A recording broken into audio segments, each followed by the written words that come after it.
Tô, vamos começar a gravar essa aula. E minha voz não está muito boa, tô meio rouco, né? Espero que vocês entendam. Eu estou com pneumonia, mas tá no início, então já estou sendo medicado, então estou melhor agora, graças a Deus.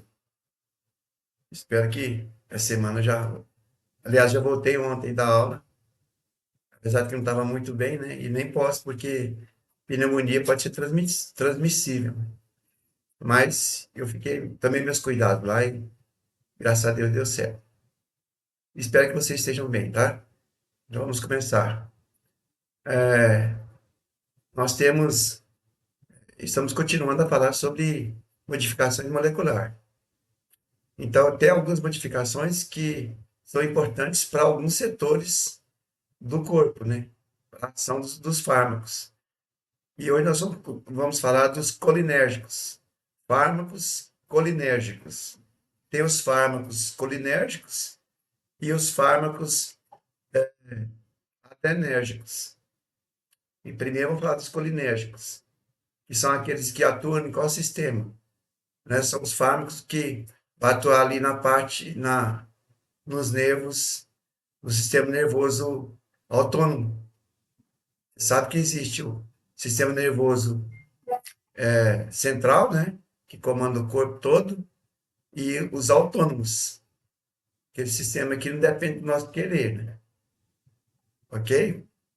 Então, o sistema nervoso autônomo, muito importante, também a gente vai começar a falar sobre ele agora.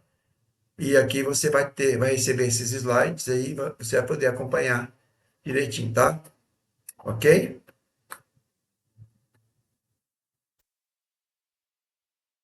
Então, olha aqui, nós temos o sistema nervoso central, que é o SNC, e o periférico.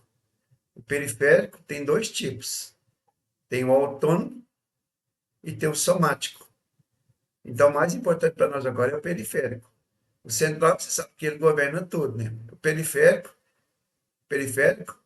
ele é aquele que governa algumas partes. Por exemplo, o somático. Você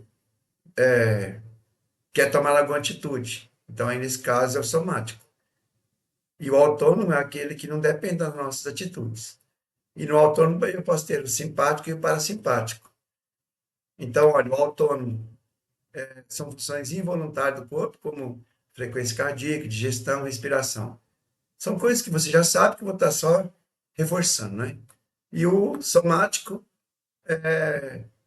depende, são aqueles que, os movimentos voluntários do corpo, não depende do sistema, depende de cada um de nós.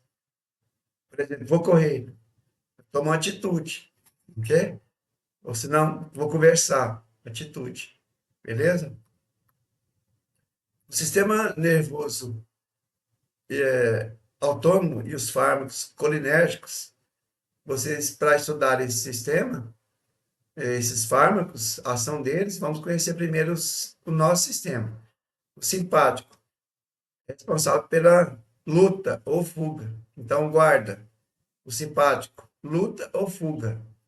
Então, é um sistema que vai nos pegar em momento de quê? De perigo, né?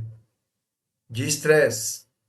Aí o coração bate forte, né? Pressão aumenta. E é o sistema simpático.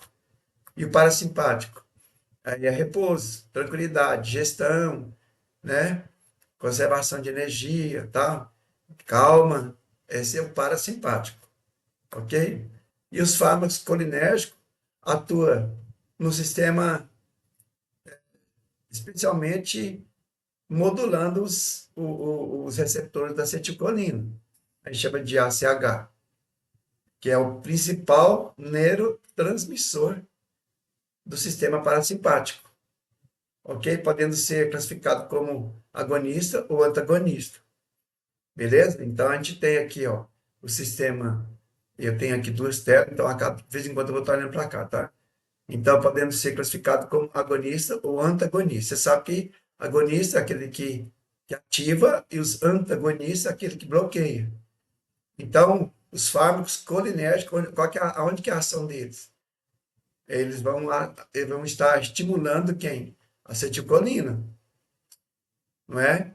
Mas tem aqueles que estimulam e, e tem aqueles que desestimulam, que no caso, o colinérgico tem ele agonista e antagonista, ok? Classificação desse sistema colinérgico. Tem, olha só, a classificação é muscarínicos, receptores muscarínicos, e vai estar agindo aqui, ó, nos receptores muscarínicos, que é o M1 até o M5. Depois vocês podem aí pesquisar mais sobre os receptores muscarínicos. Lá na farmacologia fala sobre isso, né? Então, eles são acoplados à proteína G, são responsáveis por efeitos centrais e periféricos do SNA. São alvo de fármacos como policarpina, agonista, ou atropina, que é um antagonista. São alvos, fármacos, tá vendo? Controlando funções como secreção glandular e contração muscular lisa. Então, olha, controla quais funções? Secreção glandular, são secreções do nosso corpo, e as contrações do músculo, né? Músculo liso, tá, pessoal? Então, são os muscarínicos. Vamos lá. Então, aqui, eu trouxe alguma informação aqui, ó. As proteínas G são proteínas que transmitem sinais de hormônios e neurotransmissores para o interior da célula. Então, as proteínas G, às vezes você não está lembrado qual que é, são aquelas proteínas que vai fazendo uma baldeação entre sinais de hormônios para o interior das células, ok? Elas são fundamentais para a sobrevivência celular e estão presentes em organismos primitivos e complexos, certo? Aí vem os receptores nicotínicos, que a gente chama de N, né? O nicotínico, NM e NNM, que é os receptores nicotínicos neurais, nicotínicos celulares, tá? Então, olha só, funciona como canais iônicos. Agora aqui já não é mais na acoplada à proteína, são canais iônicos, onde há a presença de substâncias polares, que transmite, que faz a transmissão, que modulam, né? A transmissão entre neuromuscular, falei neurocelular, neuromuscular, tá? E ganglionar, os gânglios. Então, entre o músculo e gânglios. São alvos de fármacos com vareniclina, agonista parcial, controlando a contração muscular esquelética. Tá vendo que o muscarínico é musculatura lisa e aqui é esquelética? Aqui, ó, os muscarínicos controlam a função como de secreção glandular. E aqui, ó, cadê? Gânglios linfáticos, transmissão de gânglios autônomos, tá? Então, você pode observar, faz uma relação entre os nicotínicos e os muscarínicos. Os muscarínicos estão acoplados à proteína G, enquanto que os nicotínicos, eles funcionam como canais, né? Canais iônicos. Beleza, pessoal? Depois vocês podem pegar aqui os tópicos, fazer uma pesquisa mais profunda, né?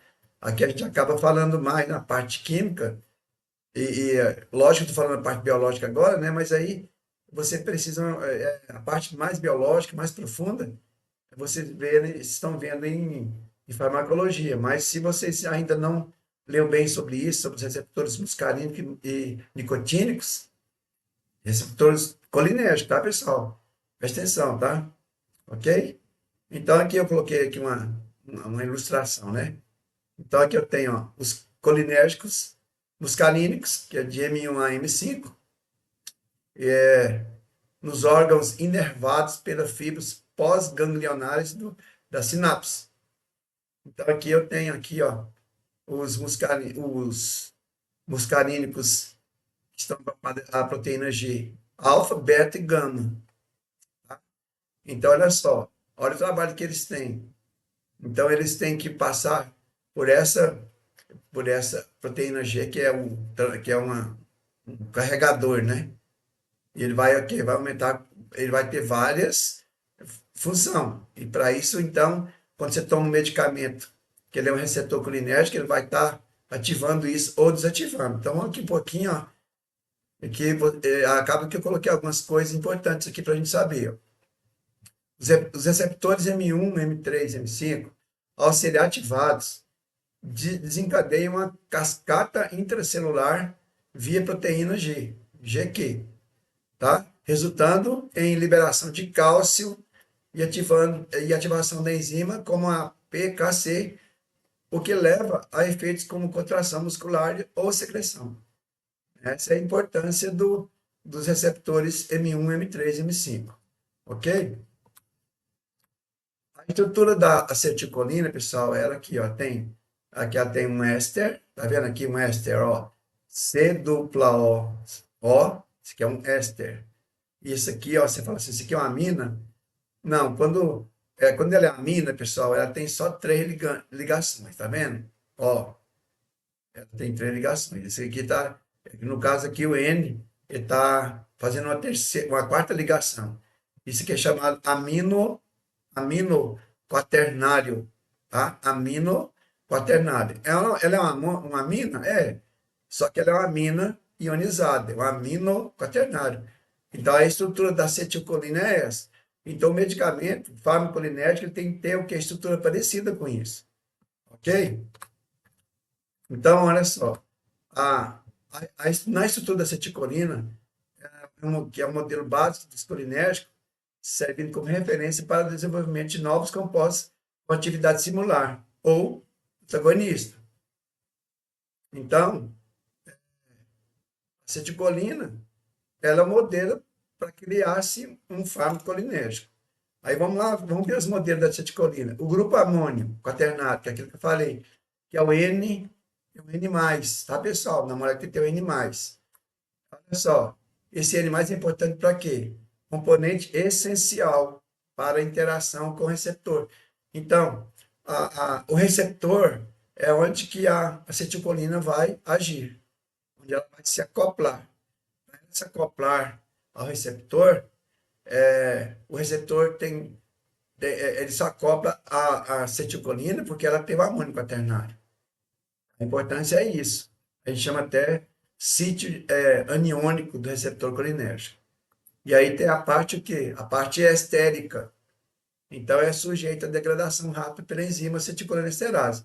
Pessoal, a enzima acetilcolinesterase é uma reação que acontece com a enzima que quebra a enzima, tá? Ela degrada. Então, o grupo éster está ali para quê? Para degradar a enzima, o que limita a duração da ação da acetilcolina no organismo. Então, esse grupo éster, tá vendo aqui? Lá na acetilcolina, ele é responsável pelo quê? Degradação da acetilcolina. Então, o fármaco colinérgico chega ali para o quê? Para melhorar essa parte aqui do grupo éster, ok? Beleza? Então, agora vamos falar sobre SAR. SAR é uma relação estrutural e atividade. Relação estrutural e atividade, certo? Então, olha só, primeira coisa aqui, alteração do grupo harmônico quaternário. Então, quando fala assim, ó, modificações estruturais é para ver se melhora, tá, pessoal? Então, alteração do grupo harmônico quaternário. Manter a carga positiva no nitrogênio é essencial. Então, para alterar o grupo harmônico quaternário, o que você tem que fazer? A molécula não pode ter essa alteração aqui. Pequenos grupos podem ser substituídos. Por exemplo, você vai lá no amônio quaternário e coloca metil lá. Então, metil é bem tolerado. Você melhora bem o amônio quaternário tendo metil lá. Mas se você colocar um grupo maior do que o metil, aí o que acontece? A afinidade com o receptor vai diminuir. Então, o que você não pode fazer no amônio quaternário? Tirar um metil e colocar um fenil, por exemplo. Fenil, você sabe o que é, né? É o anel aromático, tá? Vou colocar um isopropil. Só um minutinho, pessoal. Deixa eu datar aqui.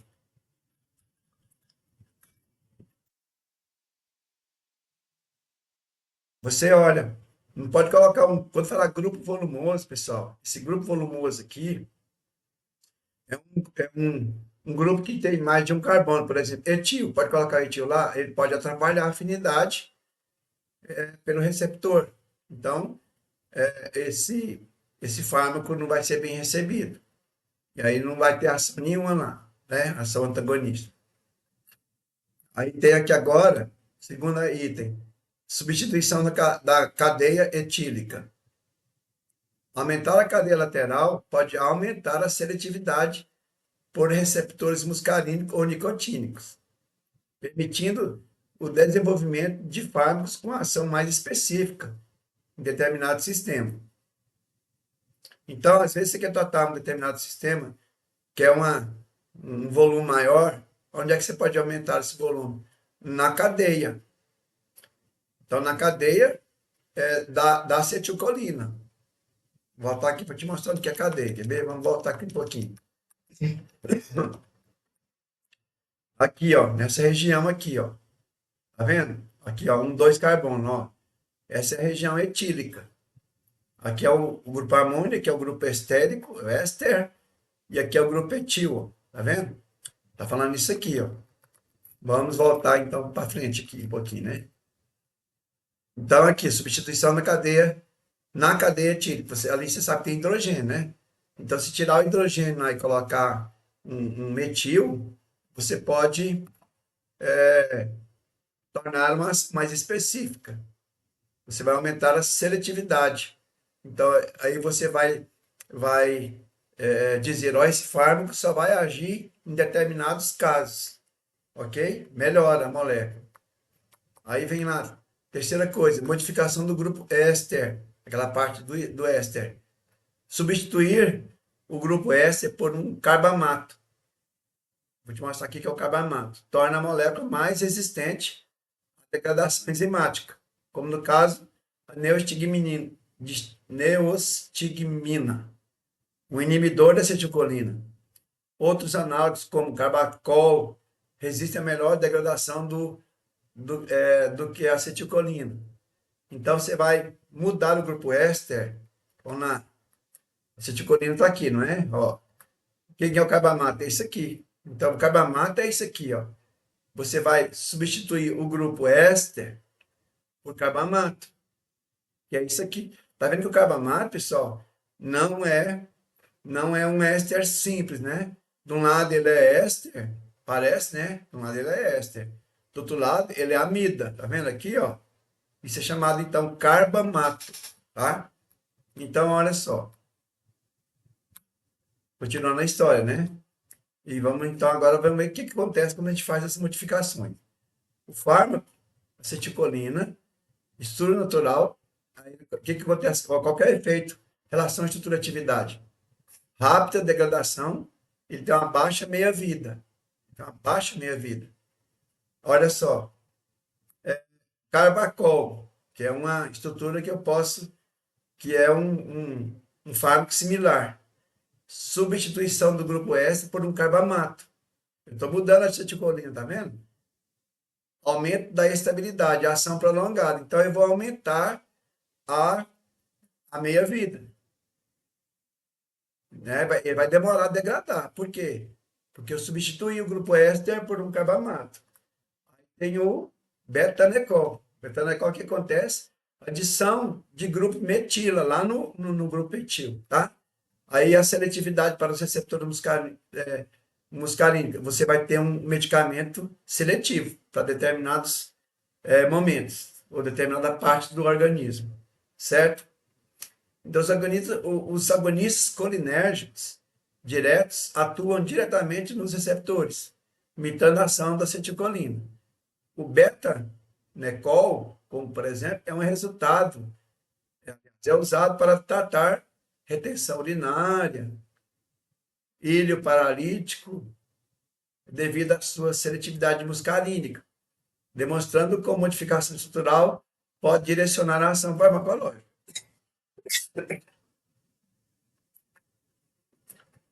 agonista colinérgico direto. Então, isso eu já falei lá atrás, mas só para a gente ver, conhecer né, as formas. Isso aqui é acetilcolina. Eu trouxe ela um pouquinho diferente. Aqui é o grupo etil, ó, tá vendo? Aqui é o grupo amino quaternário. E aqui está um éster. Aqui está o cabacol. Tá vendo? O cabacol tem um amino quaternário aqui, tá vendo? Esse é esse mesmo aqui. Tá viradinho aqui, não dá para você entender, né? Agora, no lugar do CH3, o que tem? Tem o NH2, ó, tá vendo? No lugar desse CH3, eu tenho quem? O NH2, ó. Ok? Esse é o carbacol. Parece que acetilcolina, não parece? Só que ao invés de ter um éster, ele tem um carbacol aqui, ó. Ah, carbamato, né? Esse é um carbamato. E o beta-necol, ele é um carbamato, só que no lugar do hidrogênio aqui, nesse ponto, ó, substitui isso por um CH3. Esse aqui é um CH3, ó. Metil. Tá vendo? Ok, né? Aula boa, né, pessoal? Eu também gosto dessa matéria aqui, é fantástica.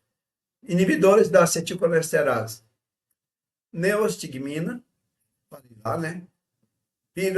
Piridostigmina e edorfone. A neostigmina contém um grupo carbamato que confere maior resistência à hidrólise. Olha só, o que é a hidrólise? Acetilcolesterase. Hidrolisa acetilcolina e degrada, prolongando a ação da acetilcolina no organismo. Então, ele confere maior resistência a essa hidrólise, utilizado no tratamento de miastenia graves. A piridostigmina apresenta um grupo carbamato associado ao anel da piridina, resultando em ação mais prolongada. Também utilizado no tratamento de miasteria graves e como protetor contra agentes nervosos. Então, peraí, só que tem uma coisa me chamando a atenção aqui. Tratamento de miasteria graves e como protetor contra agentes nervosos. Então, a piridostigmina, ela tem dois grupos, o carbamato e aliado aqui, um anel. Então, esse anel, ele vai, apesar de ser volumoso, mas nesse caso aqui, ele é seletivo, né? Vai tratar alguns tipos de patologia, ok? O hidrofônio possui um grupo amônico quaternário que proporciona um efeito de curta duração. Então, vocês estão vendo aqui que esses fármacos aqui, pessoal, ó, eles são inibidores de quem? Da destruição da acetilcolina. Então, eles inibem acetilcolinesterase, que é o quê? A hidrólise da acetilcolina. A diminuição da vida útil. Então, os inibidores da acetilcolina aumentam a duração da ação da acetilcolina, ao impedir a sua degradação. Isso que eu estou falando aqui. Ok, pessoal? A neostigmina possui essa fórmula aqui, tá vendo que ela tem aqui, ó, o amônio, que não, tá vendo? Não pode ficar sem ele. Aqui está o carbamato, e aqui no meio, no lugar daquele etil lá, tem um anel, um aromático, tá vendo? Ele não é como é que fala? Ele não é uma substituição, não. Ele é um grupo que é a cadeia principal.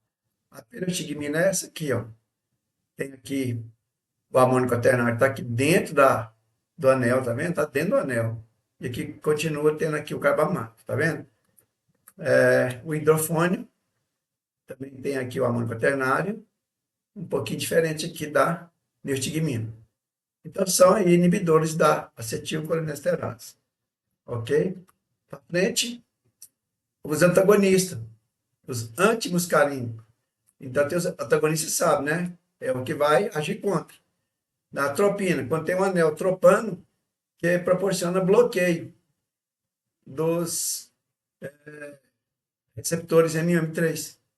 É utilizada para tratar braquicardia, intoxicação por organofosforados, bloqueando os efeitos muscarínicos excessivos, tá? Atropina. E a escopolamina, escopolamina, estrutura semelhante à atropina, mas mais do que lipofílica. Então, ela tem mais apolaridade, o que permite melhor penetração no sistema nervoso central.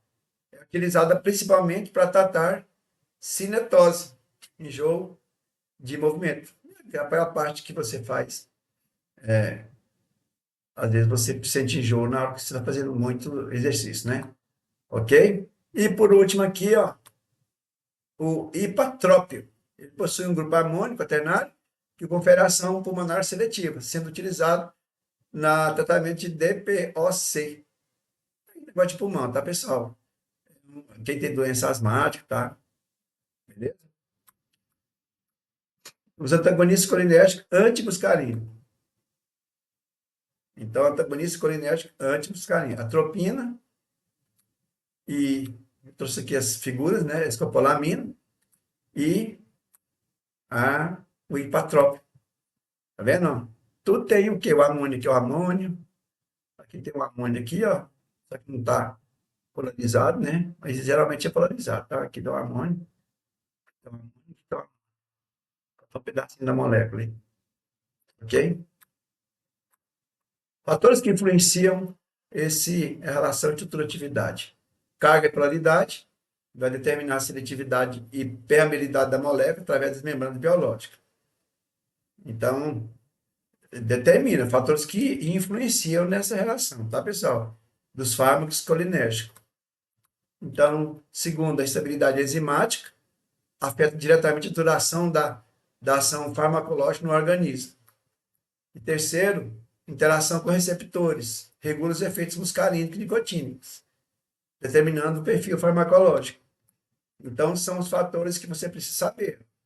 Carga, polaridade, estabilidade enzimática, interação com os receptores, tamanho molecular. Então, os fatores que influenciam a relação estrutura-atividade dos colinérgicos. Então, se você souber que os 4 fatores aqui são os mais importantes. Carga e polaridade. A carga e a polaridade determinam o quê? Em qual lugar que vai agir o fármaco? Em que lugar? Nas células mais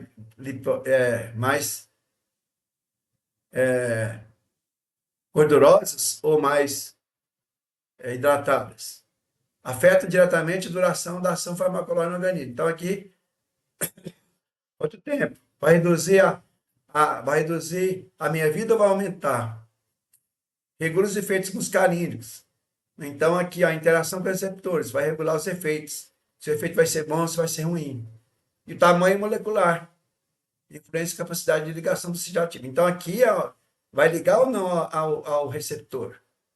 Né? Depende do tamanho molecular. Então, se a molécula for muito grande, não vai ter ação boa, né? Porque ele não vai fazer uma ligação com o sítio ativo do receptor. Beleza? A relação de estruturatividade vai determinar o quê? Potência, seletividade e o perfil do fármaco.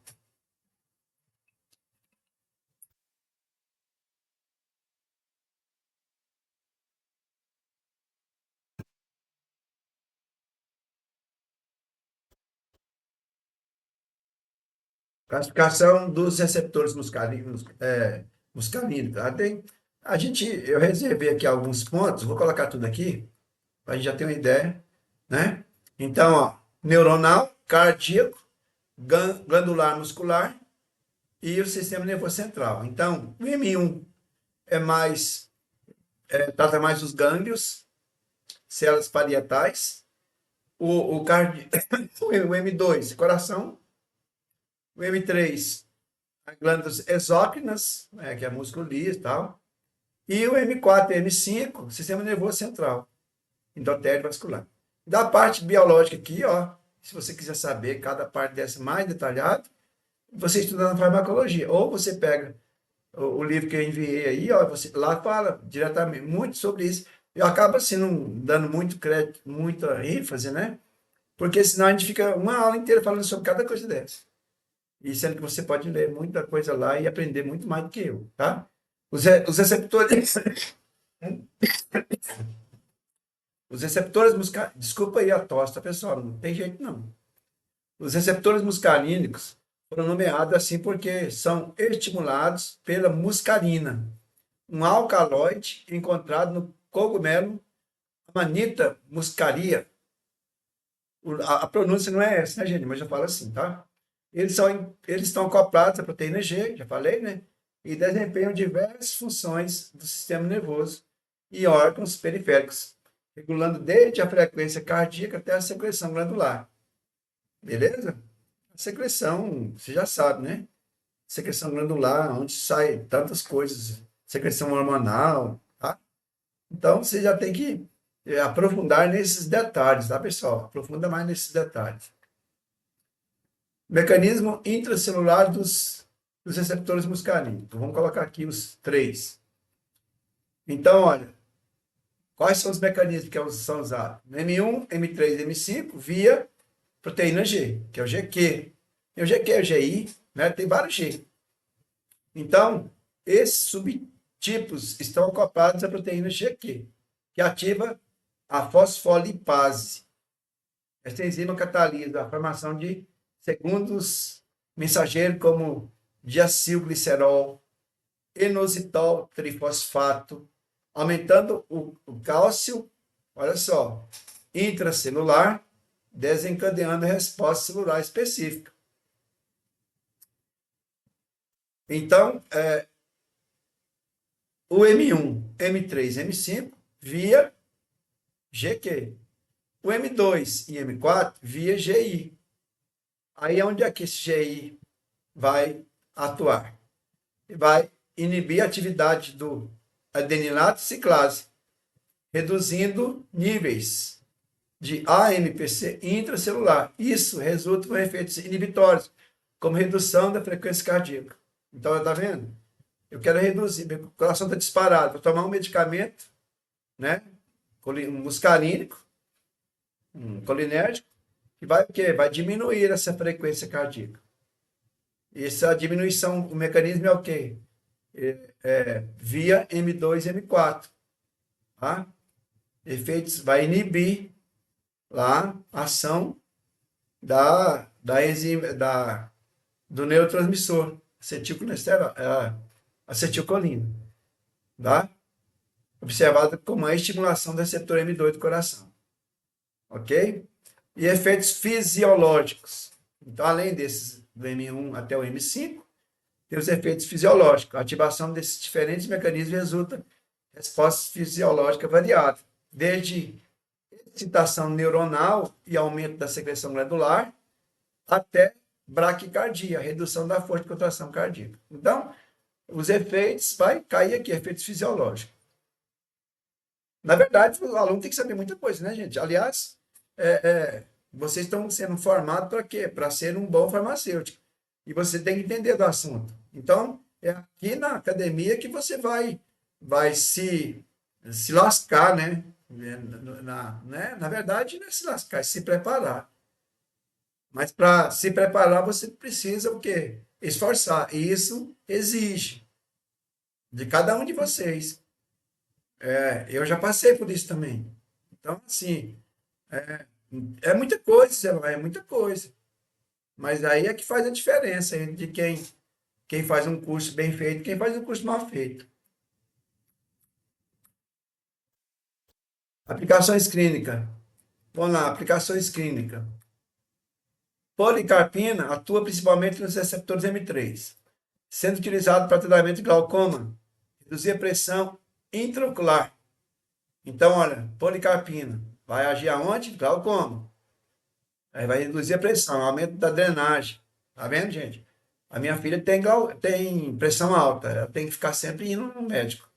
Também é utilizado para tratar xerostomia, que é boca seca.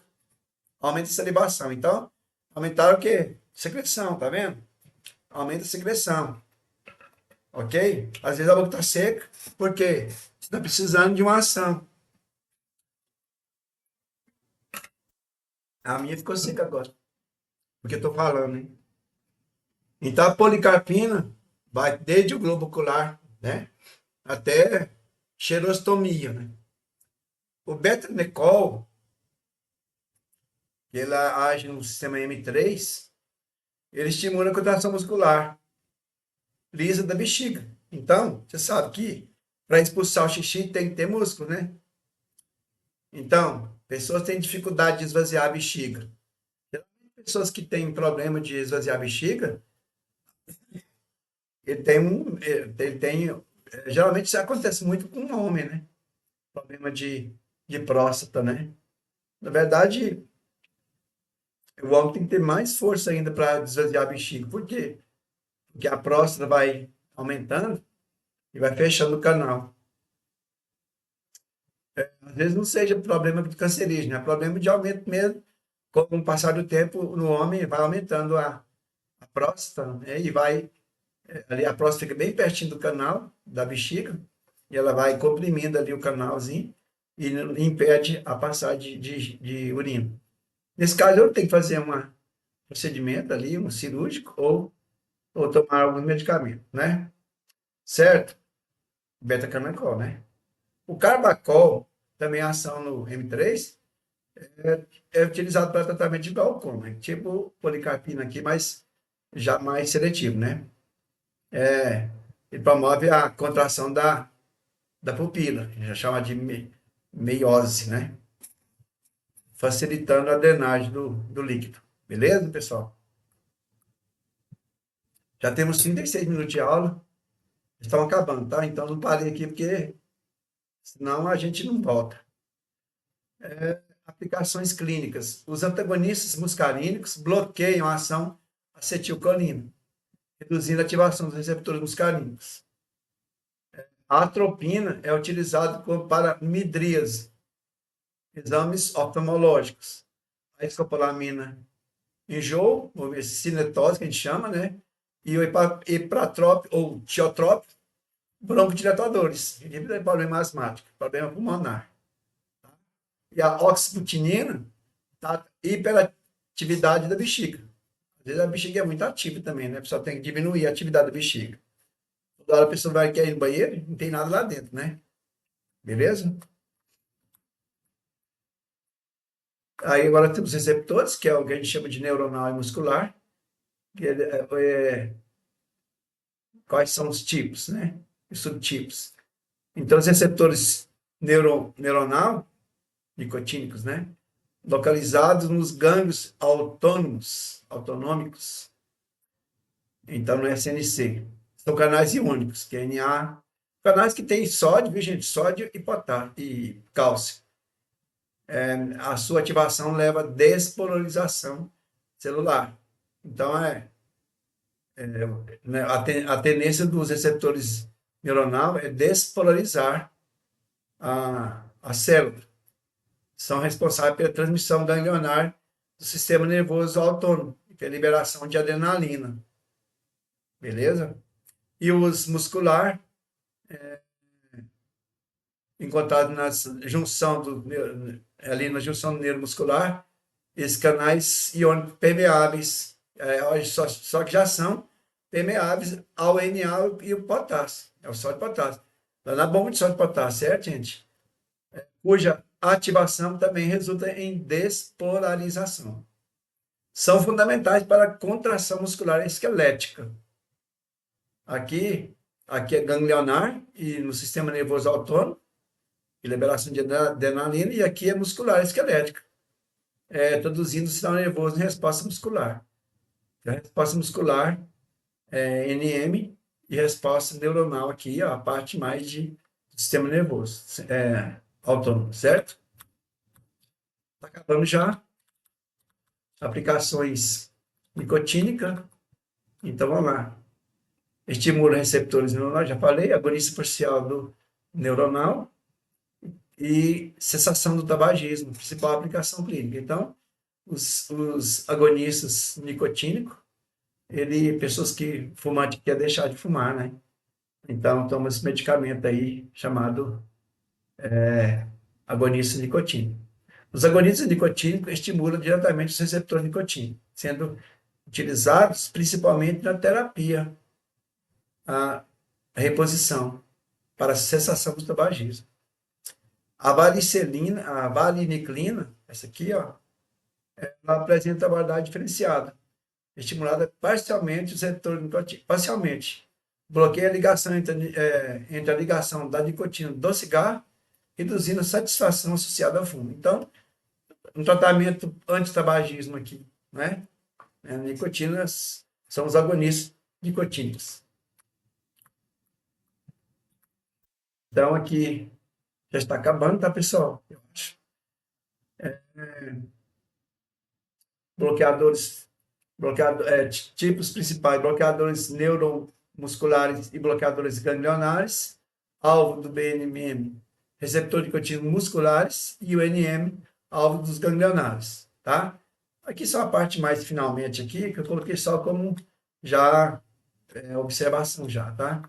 Então aqui, importância dos colinérgicos, função cardiovascular, contração muscular, secreção glandular, e neurotransmissão do SM. Eu mando para vocês isso aqui, para vocês terem uma base de estudo, tá, pessoal? Aqui, ó, aqui é bem importante, ó. Os receptores M1 e M4 modulam funções cognitivas e motoras, sendo alvos potenciais para tratamento de doenças neurodegenerativas como Alzheimer e Parkinson, tá vendo? Glandular aqui, ó, que é a parte de xerostomia, ok? Depois você dá uma leitinha aqui, vai ficar tranquilo. Aqui, já, aplicações terapêuticas, vou fazer um gráfico falando sobre as mudanças, né? Olha aí, as mudanças que ocorrem, que a pessoa é tratada como fármacos colinérgicos, beleza? Efeitos adversos, tem também, né? Lógico que tem. Então, os efeitos adversos, agonista colinérgico, braquicardia, hipotensão, broncocontrição, então, comprime os alvéolos, aumento da secreção, salivação e lacrimejamento, náusea e vômito, diarreia, tudo isso aqui, pessoal, ó, boca seca, visão turva, constipação, retenção de urina, isso são o que? Efeitos adversos. Pode acontecer, né? Náusea, vômito, diarreia, braquicardia, ó. Mas sabe o que é, pessoal? Às vezes a gente fica pensando, vou tomar remédio não, então, vou tomar medicamento não, eu vou ficar doente. Vou sarar uma coisa, você vai ficar 3, 4, mas às vezes vai sarar aquela que te mata, né? E vai ficar umas que não matam, entendeu? Sim, grosseiramente falando, né? Os efeitos adversos não significa que é pior do que a doença, a patologia que a pessoa tem. Beleza? Os medicamentos têm efeitos adversos, só que a gente precisa ficar livre deles, né? Mas não pode ficar sem eles. É um paradoxo, né? Efeitos farmacocolinérgicos. Então, ó, são os efeitos que vai surgir, né? São do tipo antagonista colinérgico muscarínico. Por exemplo, vai reduzir secreção de procedimento cirúrgico, tratamento de doença de Parkinson, ó, taquiadropina, biperideno, tratamento de intoxicação para agentes colinérgicos, que são, às vezes, tem ou intoxicação por organofosforato. Então, a pessoa foi lá, intoxicou e ele vai desintoxicar com um agente colinérgico. Controle de espasmo, tá? Ok? Considerações finais. Então, nós temos aí. O que é que o químico farmacêutico medicinal faz? Perspectivas futuras, né? Avanço de pesquisa, doença neurodegenerativa, influência, importância da relação de estrutura-atividade. Então, aqui termina então nossa aula. E depois você dá uma lida aqui nessa parte final aqui, que são as perspectivas futuras para esses fármacos colinérgicos, ok? Depois vamos falar dos adrenérgicos. Ok? Grande abraço a todos, fiquem com Deus. Espero que todos possam estar bem.